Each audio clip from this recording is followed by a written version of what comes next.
Welcome to ReggaeSteadySka.com. I'm your host, Charles Benoit, and Reggae Steady Ska is, of course, your source for all information about ska, reggae, rocksteady, and really cool ska, reggae, rocksteady related books, which is my favorite thing to talk about. And today I'm getting to talk about a book I've had a chance to read before it comes out. And friends, oh my gosh, I'm here today with author Aaron Carnes, author of In Defense of Ska. Welcome, Aaron. Hi, how you doing? This book is coming out. This is absolutely fantastic. When does it come? It doesn't come out until 2021 though. Yeah, May 2021. Oh my gosh! All right, folks. Well, that's good because you'll get to save up and buy multiple copies before it comes out. It's called In Defense of Ska, and that's exactly what Aaron's done. And Aaron, you decided to defend ska, but you didn't go for the low-hanging fruit. You didn't say, I am going to defend why the Skatalites have an important place in music history. Mm-hmm. You chose it instead to kind of go after some seedy characters that a lot of people would like to think they'd forgotten about. So tell us about your choice of what you decided to defend. Well, I mean, I got into ska in the 90s because that's when I was a teenager, and I just felt like at the time people kind of made fun of it, and then after it passed, it never really had a moment where people looked back and reconsidered their opinion on the music. It was always like considered like a bad era of music or an embarrassing form of music, and if you were a part of it, you know, it's like a joke on your past, like you had this like embarrassing past, like you used to be into ska in the 90s, and I just don't think it was that. I thought it was really cool. There was lots of great bands. I know there was some bad bands, but that's true of every genre. It's not like, you know, not like people don't hold the worst versions of the music against other genres, but they do for ska. And you make so many good arguments in this book. One chapter, you start the book off early on, where there seemed to be a fad where people would ska shame other musicians from other things that they used to be in a ska band.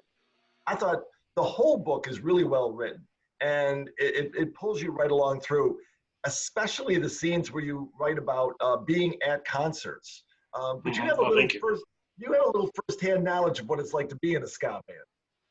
Yes, I used to be in a band from early to mid 90s. We were called Flat Planet. We were based out of Gilroy, California. Yeah, we toured. We would put out music. We didn't get very popular, but you know, we were out there. We were in the scene, I guess, you know. And you talk about, run through some of the bands that Skankin Pickle plays a big role in this book. Yeah. You get some real good inside things. First, why Skankin Pickle for you? A couple reasons. From a personal perspective, they were the first band that really got me into the music, and they were always my favorite band.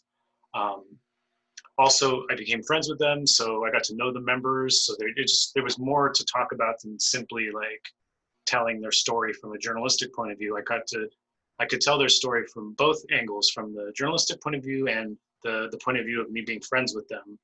I also, the third reason I focus so much on them is because I feel like they've been kind of forgotten in a way, like, you know, Mighty Mighty Boss Tones, a lot of these bands are remembered because they were popular in like 97, but Skankin Pickle broke up, like, or Mike Park left, and then they kind of fizzled out after that.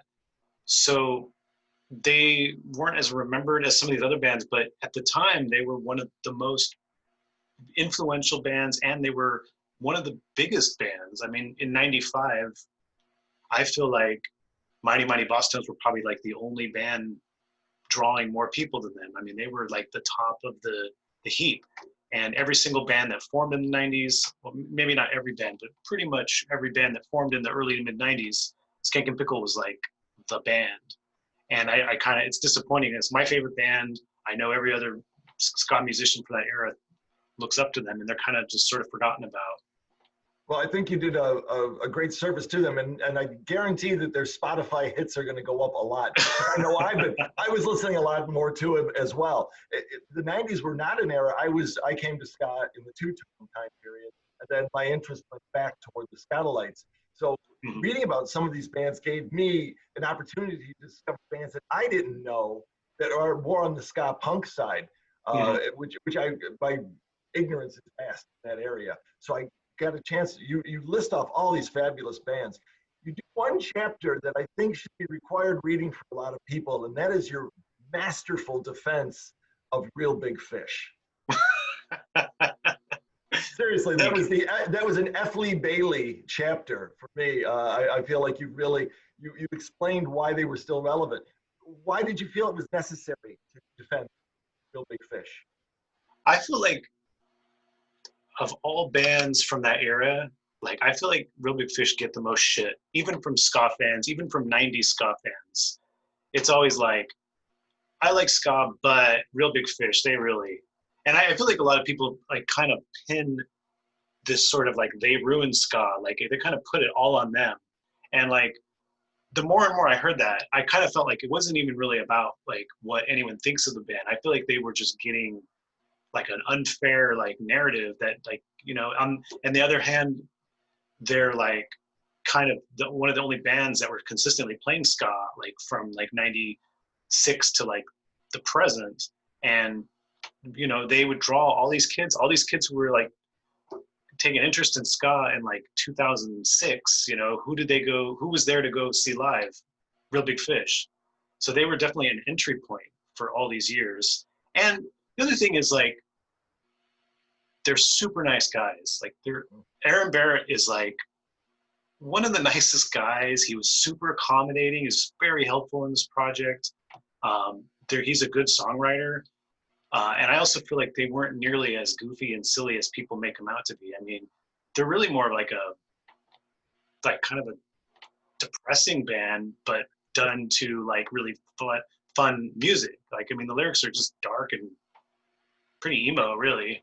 You had a great quote in there from Aaron when he says, I write depressing songs and put them to happy beats, or something like paraphrasing. One of my favorite lines from that chapter you wrote was one of the last lines of the chapter where it says, when it all comes down to it, what can finally be said is that they never turned their back on ska, and every album they released, they were unabashedly ska fans.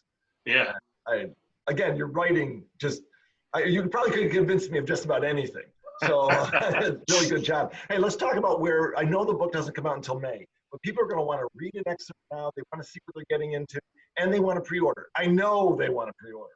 So where should they be doing this, and how do they start following you, like stalker-like?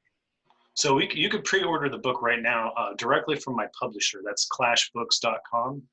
If you order it from Clash, you'll get the book. It'll get shipped out in April, so you'll get it a little earlier than if you buy it at Amazon or any other bookstores. It'll be in normal bookstores and Amazon probably later in the year for pre-order. But for now, and the best option is clashbooks.com. Also, you know, they get more money, I get more money. You don't have to have, Amazon's not taking a cut when you get it. Yeah. What has Jeff ever done for Ska? Yeah, exactly. You want to follow me? It's Aaron. Instagram's probably the best place. Aaron_Carnes. I'm gonna be posting photos from the book, stories from the book. I already uploaded the intro. It's on my Instagram. You can read the intro. And a fabulous cover. Yeah, the cover is up there too. Thank you. Yeah, we shot the cover at Gilman up here in Berkeley. That's a story in itself. So make sure you read about how they did the cover. Yeah. That's a story there. And I'm not sure when this airs, but sometime really soon, there's going to be an excerpt from the book is going to go up on Brooklyn Vegan. So you can read that.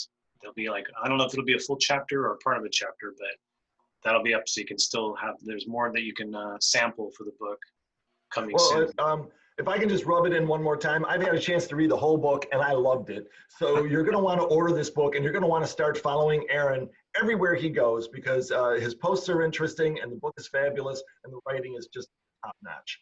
So Aaron, thank you so much for joining us. I really appreciate it. And I can't wait until May next year for a lot of reasons. I'm looking forward to May of next year.